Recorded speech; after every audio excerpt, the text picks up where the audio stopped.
ఖేద్కర్ 12 సార్లు సివిల్స్ నకిలీ పత్రాలతో హాజరైనట్టు గుర్తింపు, కేసు నమోదు చేసిన యూపీఎస్సీ ఐఏఎస్ ట్రైనీగా ఆమె అభ్యర్థిత్వం రద్దు అంటూ చూస్తా ఉన్నాం.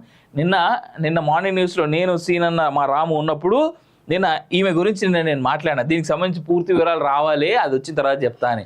సో నిన్ననే మాట్లాడినా ఇలా పేపర్లు ఇచ్చారు.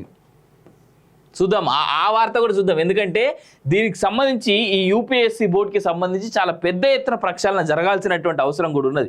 దొంగలు ఎవడు, ఎక్కడి నుంచి నడుస్తుంది, ఏంది అనేటువంటిది కూడా ప్రజలు కూడా తెలుసుకోవాలి ఎట్టి పరిస్థితిలో. దీన్ని 12 సార్లు సివిల్స్ రాసిన పూజా ఖేద్కర్ నకిలీ పత్రాలతో హాజరైనట్టు గుర్తింపు, యూపీఎస్సీ కేసు నమోదు, ఆమె అభ్యర్థిత్వంపై రద్దుకు చర్యలు. వివాదాస్పద trainee IAS Pooja Khedkar Union Public Service Commission కఠిన చర్యలకు ఉపక్రమించింది. నకిలీ ధృవీకరణ పత్రాలు సమర్పించి ఆమె నిబంధనలకు విరుద్ధంగా 12 సార్లు సివిల్ సర్వీసెస్ పరీక్షలకు హాజరైనట్టు గుర్తించింది.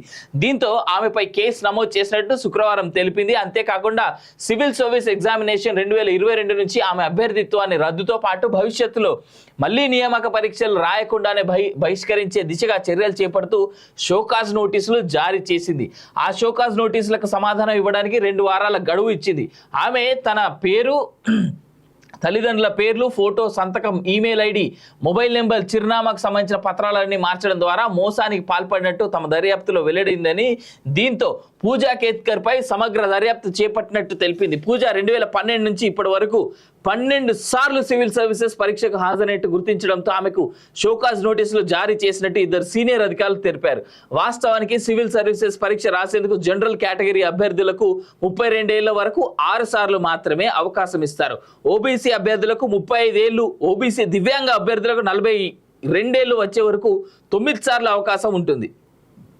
కానీ ఆమె నకిలీ పత్రాలతో యూపీఎస్సీని మోసం చేసి 12 సార్లు పరీక్ష రాశారని అధికారులు పేర్కొన్నారు. కాగా పూజా ఖేద్కర్ పై వచ్చిన ఆరోపణల నేపథ్యంలో మహారాష్ట్ర ప్రభుత్వం తన నివేదికను శుక్రవారం యూపీఎస్సీకి సమర్పించింది. ఆ కాపీని కేంద్ర ప్రభుత్వం ఏర్పాటు చేసిన ఏకసభ్య కమిటీకి కూడా పంపించింది.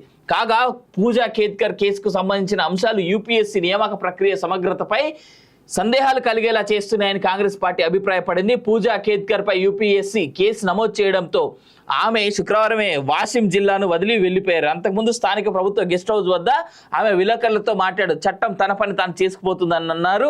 తాను త్వరలోనే తిరిగి వస్తానని చెప్తూ కారెక్కి నాగ్పూర్ బయలుదేరి వెళ్లారు. 2023 బ్యాచ్ మహారాష్ట్ర కేడర్ ఐఏఎస్గా ఎంపికైన పూజ ఈ నెల మొదటి వారంలో పూణే నుంచి వాషింకు అసిస్టెంట్ కలెక్టర్గా బదిలీపై వచ్చిన సంగతి తెలిసిందే. ఇదిలా ఉండగా పూజా ఖేద్కర్ తల్లికి సంబంధించిన ఇంజనీరింగ్ సంస్థను పేరు వెరైటీగా ఉంది, పింప్రీ చించ్ వాడ నగరపాలక సంస్థ శుక్రవారం సీజ్ చేసింది. దాదాపు 2 లక్షల పైగా ఆస్తి పన్ను బకాయిలు ఉండడంతో ఈ మేరకు చర్యలు తీసుకున్నట్టుగా అధికారులు తెలిపారు. పూజా తల్లి మనోరమ ప్రస్తుతం పూణే పోలీసుల అదుపులో ఉన్నది. పూణే పోలీసుల అదుపులో ఎందుకున్నదంటే ఆమె పోయి రోడ్ల మీద రచ్చ చేసి రైతుల్ని బెదిరించి ఏదో కథ పడ్డది. ఆ వీడియో సోషల్ మీడియాలో భయంకరంగా వైరల్ అయింది. ఆ రోజు ఆమెని అరెస్ట్ చేశారు, అంటే ఆ వీడియో బయటకు వచ్చిన తర్వాత. సరే, హవెవర్ ఈ యూపీఎస్సీ వాళ్ళు 12 సార్లు ఈమె అటెండ్ అయినా కానీ ఎగ్జామ్ని ఏ విధంగా అలో చేసిర్రు అనేటువంటిది ఫస్ట్ ప్రశ్న. రెండోది, యూపీఎస్సీ లేదా భారతదేశానికి అత్యంత గోప్యంగా, భారతదేశాన్ని కానీ భారతదేశ వ్యవస్థల్ని కానీ అత్యంత గోప్యంగా చాలా పెద్ద ఎత్తున నడిపేటువంటి బ్యూరోక్రసీలో ఇలాంటి గొర్రె లేదా ఒక నక్క, ఒక తోడేలు లేదా ఒక మోసపూరితమైనటువంటి మహిళ 12 సార్లు ఎగ్జామ్ రాస్తూ ఉంటే వీళ్ళు ఎట్లా అలో చేసిరు? సరే, ఆమె మార్చింది, ఆమె ఐడి మార్చింది, తల్లిదండ్రుల పేర్లు మార్చింది, ఫోన్ నెంబర్లు మార్చింది, ఈమెయిల్ ఐడీలు మార్చిందని అనుకుందాం. మీ దగ్గర ఫోటోలు ఉంటాయి కదా, ఆ ఫోటోలు ఈ ఫోటోలు మ్యాచ్ కాలేదా? దేశాన్ని బాగుపరచాలన్నా, దేశాన్ని నాశనం చేసి పడదొబ్బాలన్నా బ్యూరోక్రసీలోనే జరుగుతుంది. అది ఇన్ఫ్యాక్ట్ మనం అనుకుంటాం రాజకీయ నాయకులని, రాజకీయ నాయకుల కంటే పెద్ద దొంగలు, రాజకీయ నాయకుల కంటే కూడా పెద్ద ఎత్తున స్కాములు చేసేందుకు అవకాశం ఉన్నటువంటి వ్యవస్థ బ్యూరోక్రసీ. అలాంటి బ్యూరోక్రసీలో దేశానికి అవసరమైనటువంటి, దేశానికి ఇచ్చేటువంటి అత్యంత సూక్ష్మమైనటువంటి సమాచారాలు, అత్యంత విలువైనటువంటి సమాచారాలు కూడా ఉండేది బ్యూరోక్రసీలోనే. అలాంటి బ్యూరోక్రసీలో ఇంత జరుగుతుంటే కూడా ఎందుకు బ్యూరోక్రసీ సైలెంట్గా ఉండింది? యూపీఎస్సీలోనే దొంగలు ఎవరైనా ఉన్నారా అనేటువంటి విషయం మీద అటు కేంద్ర ప్రభుత్వం కానీ ఇటు రాష్ట్ర ప్రభుత్వాలు కానీ సమాజానికి తెలుగు ప్రజలకే కాకుండా దేశ ప్రజలందరికీ, భారతదేశ ప్రజలందరికీ సమాధానం చెప్పాల్సినటువంటి అవసరం ఉన్నది. ఈమె మీద తీసుకునేటువంటి చర్యలతో మరోసారి ఇంకొకడెవడైనా మోసం చేయాలంటే భయపడాలి. ఆ విధంగా చర్యలు తీసుకోవాలని కూడా డిమాండ్ చేస్తా ఉన్నా. ఖేద్కర్ 12 సార్లు సివిల్స్ నకిలీ పత్రాలతో హాజరైనట్టు గుర్తింపు, కేసు నమోదు చేసిన యూపీఎస్సీ ఐఏఎస్ ట్రైనీగా ఆమె అభ్యర్థిత్వం రద్దు అంటూ చూస్తా ఉన్నాం. నిన్న మార్నింగ్ న్యూస్లో నేను సీనన్న మా రాము ఉన్నప్పుడు నిన్న ఈమె గురించి నేను మాట్లాడినా. దీనికి సంబంధించి పూర్తి వివరాలు రావాలి, అది వచ్చిన తర్వాత చెప్తా అని. సో నిన్ననే మాట్లాడినా ఇలా పేపర్లు ఇచ్చారు. చూద్దాం, ఆ వార్త కూడా చూద్దాం. ఎందుకంటే దీనికి సంబంధించి ఈ యూపీఎస్సీ బోర్డుకి సంబంధించి చాలా పెద్ద ఎత్తున ప్రక్షాళన జరగాల్సినటువంటి అవసరం కూడా ఉన్నది. దొంగలు ఎవడు, ఎక్కడి నుంచి నడుస్తుంది, ఏంది అనేటువంటిది కూడా ప్రజలు కూడా తెలుసుకోవాలి ఎట్టి పరిస్థితిలో. దీన్ని 12 సార్లు సివిల్స్ రాసిన పూజా ఖేద్కర్ నకిలీ పత్రాలతో హాజరైనట్టు గుర్తింపు, యూపీఎస్సీ కేసు నమోదు, ఆమె అభ్యర్థిత్వంపై రద్దుకు చర్యలు. వివాదాస్పద trainee IAS Pooja Khedkar Union Public Service Commission కఠిన చర్యలకు ఉపక్రమించింది. నకిలీ ధృవీకరణ పత్రాలు సమర్పించి ఆమె నిబంధనలకు విరుద్ధంగా 12 సార్లు సివిల్ సర్వీసెస్ పరీక్షలకు హాజరైనట్టు గుర్తించింది.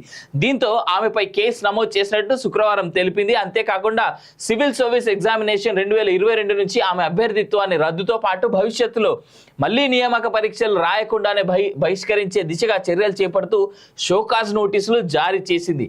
ఆ షోకాజ్ నోటీసులకు సమాధానం ఇవ్వడానికి 2 వారాల గడువు ఇచ్చింది.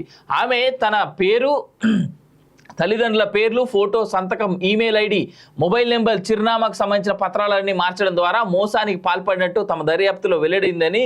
దీంతో పూజా ఖేద్కర్ పై సమగ్ర దర్యాప్తు చేపట్టినట్టు తెలిపింది. పూజ 2012 నుంచి ఇప్పటి వరకు 12 సార్లు సివిల్ సర్వీసెస్ పరీక్షకు హాజరైనట్టు గుర్తించడంతో ఆమెకు షోకాజ్ నోటీసులు జారీ చేసినట్టు 2 సీనియర్ అధికారులు తెలిపారు.